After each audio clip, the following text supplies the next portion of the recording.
ये है संस्कारशाला, ये है संस्कारशाला। इस कार्यक्रम के पुण्यार्चक हैं स्वर्गीय स्वरूप चंद जी जैन की स्मृति में बिमलेश जैन, उषा जैन, नितिन जैन, मेघना जैन, नीतू गगन, आदित्य जैन, अनुष्का एवं समस्त मार्संस परिवार आगरा, श्री कुंदन मल सुशीला देवी छाबड़ा, पुत्र संजय कुमार, डिम्पल देवी, अजय कुमार, मनीषा देवी, सुनील कुमार, बीना देवी, पौत्र नमन जैन, मानव जैन, मेहुल जैन, तनिष जैन, पौत्री रितम जैन, ग्लोरी जैन, हनी जैन एवं समस्त छाबड़ा परिवार, महावीर फार्मेसी, इम्फाल, मणिपुर। जय जिनेन्द्र नमो अरिहन्ताणं नमो सिद्धाणं नमो आयर्याणं नमो उवज्जायाणं नमो लोये सव्यसाहूणं। पंच परमेष्ठी भगवान की जय।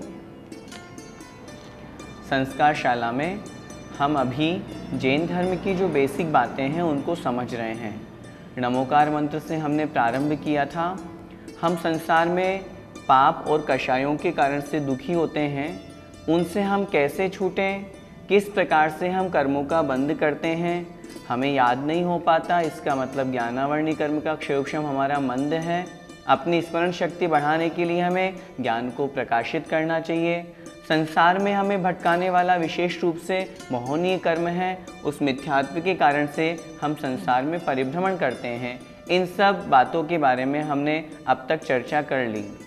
आज की इस कक्षा में हम अहिंसा इस विषय पर चर्चा करेंगे। हम बहुत बार सुनते रहते हैं या प्रवचनों में भी सुनते हैं, शास्त्रों में भी आता है कि हमें हिंसा नहीं करनी चाहिए, हमें हिंसा से बचना चाहिए। तो ये हिंसा कहलाती क्या है? क्या हम गृहस्थ में रहते हुए हिंसा से बच सकते हैं? हिंसा किसे कहते हैं? कितने प्रकार की होती है? हम गृहस्थ में रहते हुए किन किन हिंसाओं को करते हैं? किन किन बातों का हमें ध्यान रखना चाहिए? यदि हम हिंसा को छोड़ करके अहिंसा को ग्रहण करें तो किस रूप में ग्रहण कर सकते हैं? ये सारी की सारी बातें आज की इस कक्षा में हम समझते हैं। तो भैया जी, सबसे पहले बताइए अहिंसा किसे कहते हैं? यदि हम अहिंसा की परिभाषा की तरफ विचार करते हैं तो हिंसा का नहीं होना ही अहिंसा है। अहिंसा सिर्फ एक व्रत नहीं है। अहिंसा प्रत्येक जो मानव जीवन है उसके अंदर होने वाला एक पवित्र विचार है, एक समग्र चिंतन का नाम है अहिंसा। जब अहिंसा का पालन किया जाता है तो सत्य, अचौर्य, ब्रह्मचर्य और अपरिग्रह, परिग्रह से रहित होना, इन सब गुणों का, इन सब व्रतों का भी उसी अहिंसा में समावेश हो जाता है। उस समय उन शुभोपयोगी मुनि महाराज को भी आचार्यों ने हिंसक कहा है। तो कहने का तात्पर्य है, अलग अलग अपेक्षा से अहिंसा की परिभाषा यहाँ कही गई है।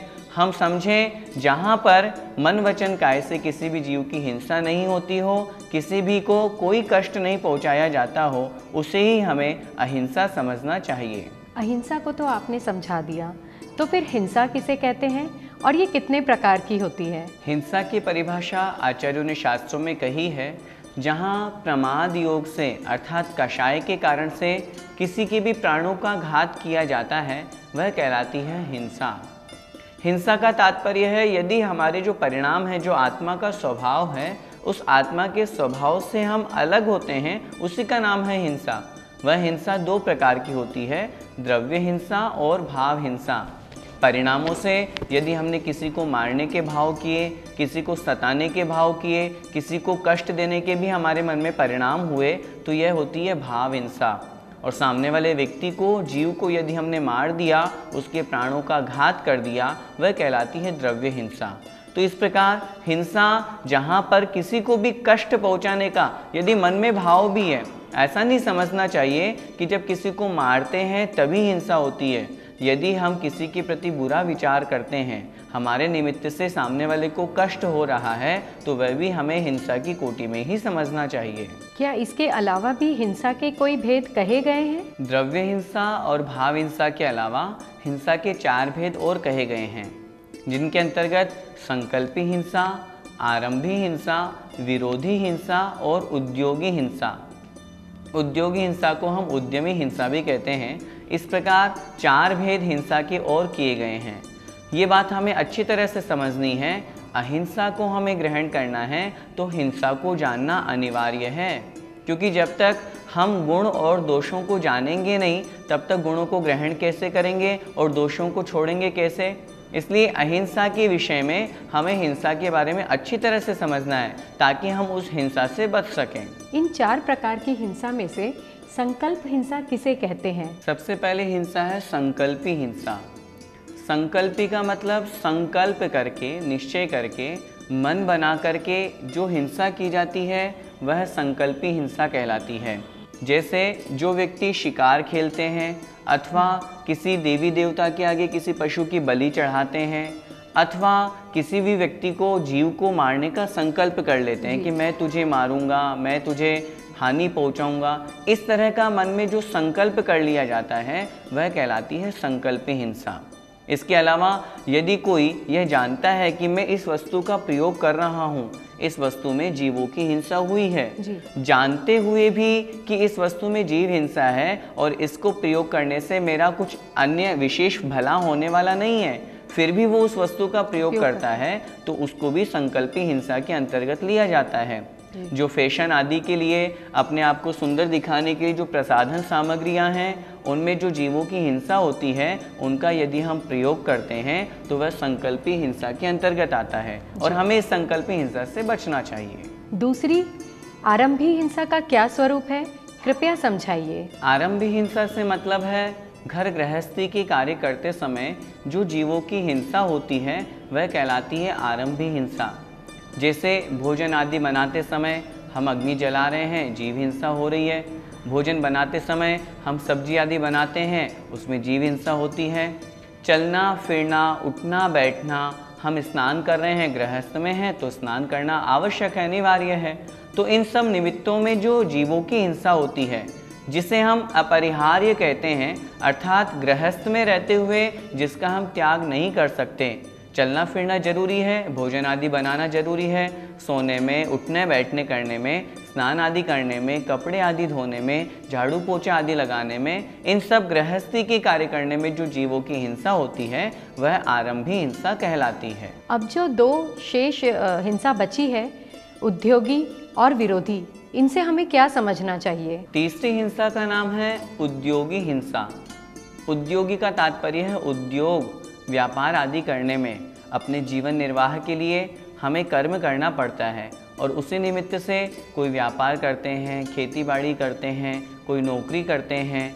तो इस तरह जो उद्योग करने में, व्यापार आदि करने में जो जीवों की हिंसा होती है वह हिंसा कहलाती है उद्योगी हिंसा। व्यापार आदि में हम इस बात का ध्यान रखते हैं कि किस प्रकार हम जीव हिंसा से बच सकते हैं। जैसे माना कि किसी व्यक्ति ने हमारे धर्म के ऊपर कोई लांछन लगाया, वो हमारे मंदिर को तोड़ रहा है, हमारे मुनि महाराजों को परेशान कर रहा है, हमारे ऊपर अस्त्र शस्त्र चला रहा है, तो हमें उससे बचने के लिए अथवा उसे अपने आप से बचाने के लिए, अपने आप को उससे बचाने के लिए हम जो उसके आरोप प्रत्यारोप में शस्त्र आदि चलाते हैं वह कहलाती है विरोधी हिंसा। कहने का तात्पर्य हुआ सामने वाले का विरोध करने में, विरोध ऐसे ही नहीं करना, अपने स्वयं की रक्षा के लिए, धर्म की रक्षा के लिए, शील समाज देश की रक्षा के लिए जो विरोध किया जाता है उस निमित्त से जो हिंसा होती है वह विरोधी हिंसा कहलाती है। इन 4 प्रकार की हिंसा में से हम कौन सी हिंसा से बच सकते हैं? हमने 4 प्रकार की हिंसा का स्वरूप समझा जी। सबसे पहले संकल्पी हिंसा है, जिसमें हम संकल्प पूर्वक, निश्चय करके, मन बना करके, जानबूझ करके किसी जीव की हिंसा करते हैं, वह होती है संकल्पी हिंसा। हम गृहस्थी हैं, संसार में रहते हैं, लेकिन हम इस संकल्पी हिंसा से तो बच ही सकते हैं जी। क्यों हम जानबूझ करके किसी जीव की हिंसा करें? जैसे उदाहरण स्वरूप यदि कोई व्यक्ति है किसी देवी देवता के आगे किसी पशु की बलि देता है अथवा वो जानता है कि इस वस्तु के उपयोग करने में जीवों की हिंसा हुई है, तो जानबूझ करके तो कौन व्यक्ति जीवों की हिंसा करते हैं, और यदि करते हैं तो वह संकल्पी हिंसा के अंतर्गत आती है। हम गृहस्थी हैं, हम जैन कुल में पैदा हुए हैं, अहिंसा परमो धर्म कहा गया है। एक बात हमेशा अपने जीवन में ध्यान रखिएगा, जैन धर्म क्यों महान है? क्योंकि यहाँ पर अहिंसा की बात की गई है। सिर्फ बाहर से ही हम किसी की हिंसा कर रहे हो ऐसा नहीं है, भावों से भी यदि हम किसी के प्रति बुरा विचार कर रहे हैं तो वो भी हिंसा की कोटि में आता है। कोई जीव है तो वस्तु को रखने से पहले उस जीव को हम अलग कर दें, फिर वस्तु को रखें। बिल्कुल। चलने फिरने के समय हम देखें कि कहीं जीवों की हिंसा तो नहीं हो रही, जहाँ बहुत ज़्यादा चींटियाँ होती है उस स्थान पर हम पैर नहीं रखें। तो आरंभी हिंसा से हम नहीं बच सकते जी। हमें अपनी आजीविका चलाने के लिए, जीवन चलाने के लिए कोई ना कोई काम करना ही पड़ता है। व्यापार करें, चाहे नौकरी करें, चाहे किसी के यहाँ खेती करें, कुछ भी करें, उस व्यापार के निमित्त से जो हिंसा हो रही है वो उद्योगी हिंसा है, हम उससे भी नहीं बच सकते। चौथी जो हिंसा है विरोधी हिंसा, अपने देश की, समाज की और धर्म की रक्षा के लिए विरोध स्वरूप जो हिंसा करनी पड़ती है वो विरोधी हिंसा है। हम गृहस्थ हैं, हम उससे भी नहीं बच सकते। तो 4 प्रकार की हिंसा में से 3 प्रकार की हिंसा के त्यागी गृहस्थ नहीं होते हैं, लेकिन जो सबसे पहले संकल्पी हिंसा है उसका तो हमें त्याग कर ही देना चाहिए। यदि हम अहिंसा को अपने जीवन में अपनाना चाहें तो उसे हम किस रूप में अपना सकते हैं? अहिंसा के 2 रूप हैं। अहिंसा को हम गृहस्थ में रहते हुए भी पाल सकते हैं और पूर्ण रूप से हिंसा का त्याग करके महाव्रतों का पालन करके भी पाल सकते हैं। यदि हमारी शक्ति अभी पूर्ण रूप से हिंसा के त्याग की नहीं है तो हम अहिंसा अणुव्रत के रूप में अहिंसा को अपना सकते हैं। जहाँ पर सूक्ष्म रूप से जीवों की हिंसा का त्याग नहीं होता, स्थूल रूप से, मोटे मोटे रूप से जहाँ पर जीव हिंसा का हमने त्याग कर दिया जाता है। जीव 2 प्रकार के होते हैं, त्रस और स्थावर। तो जो अणुव्रती होते हैं, जो गृहस्थ में रहते हुए ही अपने व्रतों का पालन करते हैं, वे त्रस जीवों की हिंसा के त्यागी होते हैं। और जब पूर्ण रूप से अहिंसा को पालन करना होता है तब त्रस और स्थावर दोनों प्रकार की जीवों की हिंसा से रहित होकर के वे महामुनिराज बन जाते हैं और अहिंसा महाव्रत का पालन करते हैं। जो मुनि महाराज होते हैं वे मन, वचन, काय, कृत, कारित, अनुमोदना 9 कोटि से हिंसा के त्यागी होते हैं। न स्वयं हिंसा करते, न किसी को हिंसा करने का उपदेश देते, न कोई हिंसा कर रहा है उसकी अनुमोदना करते, बल्कि वे तो पूर्ण रूप से हिंसा के त्यागी होते हैं, जो मुख्य मूल गुण कहा जाता है।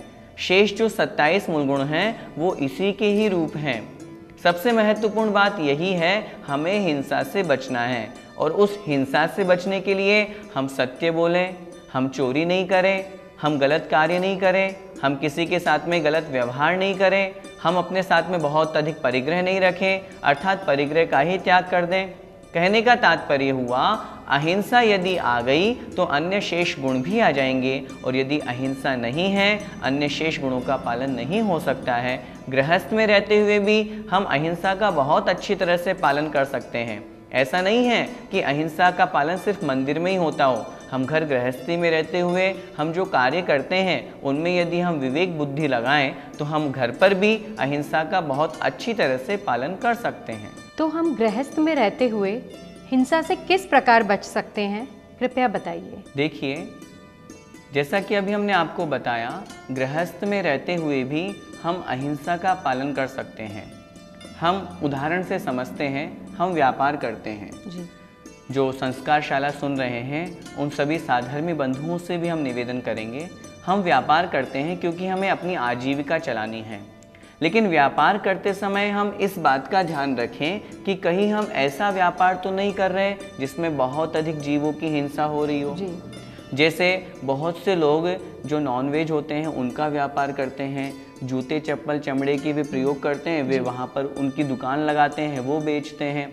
अभी एक बार एक प्रसंग सुनने में आया, कहीं का एक जैन श्रावक था, वो पापड़ बेचता था, लेकिन उस पापड़ में वो स्वादिष्ट था, बहुत अच्छा, वो लोगों के बीच में बड़ा प्रसिद्ध था, वो स्वादिष्ट पापड़ बेचता था। लेकिन जब लोगों को मालूम चला कि वो अपने पापड़ में कुछ ऐसी चीज़ मिलाता था जो मांसाहार से युक्त होती थी, तो अब ऐसा व्यापार हम क्यों करें? सिर्फ कुछ पैसों के लोभ में हम ये नहीं सोचते कि इस कार्य को करने में कितनी जीवों की हिंसा हो रही है। हम ऐसा व्यापार करें जिसमें कम से कम जीव हिंसा हो।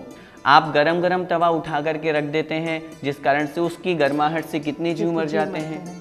आप सीधा उठाया गरम वस्तु और सीधा सिंक में ले जाकर के पानी चालू कर देते हैं, कितने जीवों की हिंसा होती है। मेरा कहने का सीधा सा तात्पर्य सिर्फ इतना है, गृहस्थी में रह कर के भी हम अहिंसा का पालन कर सकते हैं। हम वस्त्र पहनते हैं क्योंकि गृहस्थ में है, वस्त्र पहनना आवश्यक है। हम ऐसे वस्त्र तो नहीं पहने जो जीवों को मार करके बनाए गए हों। रेशमी वस्त्र पहनते हैं जिसमें जीव हिंसा होती है। आज आचार्य भगवान श्री विद्यासागर जी महाराज जी के आशीर्वाद से हथकरघा के शुद्ध वस्त्र उपलब्ध हैं। हम उनका प्रयोग क्यों नहीं करें? अवश्य करेंगे तो हम हिंसा से भी बचेंगे और जैसे वस्त्र हम पहनते हैं उस अनुसार हमारे परिणाम भी बनते हैं। बिल्कुल। तो हम अच्छे शुद्ध वस्त्र पहने। हम जो भोजन आदि करते हैं, भोजन में हम इस बात का ध्यान रखें कहीं हम अभक्ष्य तो नहीं खा रहे। दही बड़ा आदि जो अभक्ष्य हैं, मुख की लार के संयोग से वहाँ पर तृष जीवों की उत्पत्ति हो जाती है। यदि हम वो खाते हैं तो जीवों की हिंसा होती है। हम बाहर का होटल का भोजन ग्रहण करते हैं। बहुत से लोग तो नॉनवेज खाते हैं, नॉनवेज होटल्स में जाते हैं। अब वहाँ पर हमें कैसे शुद्ध भोजन मिलेगा? जीव हिंसा तो हो ही रही है, लेकिन ये भी तो विचार करें उस भोजन के ग्रहण करने से हमारे परिणाम अच्छे कैसे रह सकते हैं, क्योंकि भोजन में कितनी मिलावट होती है। इसलिए हम होटल का भोजन नहीं करें। बच्चों से मेरा विशेष रूप से कहना है, आप जो बाहर के जितने भी ये फास्ट फूड खाते हैं, जितने भी और अन्य चीज़ें खाते हैं, इनमें भी जीव हिंसा होती है, इसलिए हम उससे भी बचें। आप सभी माताओं बहनों से मेरा विशेष रूप से कहना है, सौंदर्य प्रसाधन सामग्री आप उपयोग में लेती हैं, cream, powder, nail polish, lipstick, इन सब में कितने जीवों को मारा जाता है, हम उनका प्रयोग नहीं करें। घर में रहते हुए हमें स्नान करना है, हम आधी बाल्टी एक बाल्टी से स्नान कर सकते हैं। क्यों हम बैठे बैठे व्यर्थ में ही बहुत सारा पानी बहा देते हैं? नल चालू रह जाता है, पानी बहता रहता है। हम लाइट पंखा व्यर्थ में ही चलता रहता है और हम दूसरे कमरे में चले जाते हैं। बहुत छोटी छोटी बातें हैं। इन सब बातों का यदि हम ध्यान रखेंगे तो हम हिंसा से बच सकते हैं। आप सभी लोगों से मेरा यही निवेदन है। आज की इस कक्षा में हमने हिंसा और अहिंसा के बारे में समझा। अहिंसा किसी एक मंदिर में जाकर के अनुष्ठान करे, विधान करे, उसका नाम नहीं है। हमारे परिणामों में अहिंसा है। यदि हमारे मन में दया भाव है तो निश्चित रूप से जो छोटी छोटी बातें हमें कही गई हैं उनका यदि हम ध्यान रखेंगे तो हम हिंसा से बचेंगे और अहिंसा का पालन कर सकते हैं। जय जिनेंद्र। इस कार्यक्रम के पुण्यार्चक थे स्वर्गीय स्वरूप चंद जी जैन की स्मृति में विमलेश जैन, उषा जैन, नितिन जैन, मेघना जैन, नीतू गगन, आदित्य जैन, अनुष्का एवं समस्त मार्संस परिवार आगरा। श्री कुंदनमल सुशीला देवी छाबड़ा, पुत्र संजय कुमार, डिम्पल देवी, अजय कुमार, मनीषा देवी, सुनील कुमार, बीना देवी, पौत्र नमन जैन, मानव जैन, मेहुल जैन, तनिष जैन, पौत्री रितम जैन, ग्लोरी जैन, हनी जैन एवं समस्त छाबड़ा परिवार, महावीर फार्मेसी, इम्फाल, मणिपुर। ये है संस्कारशाला, ये है संस्कारशाला।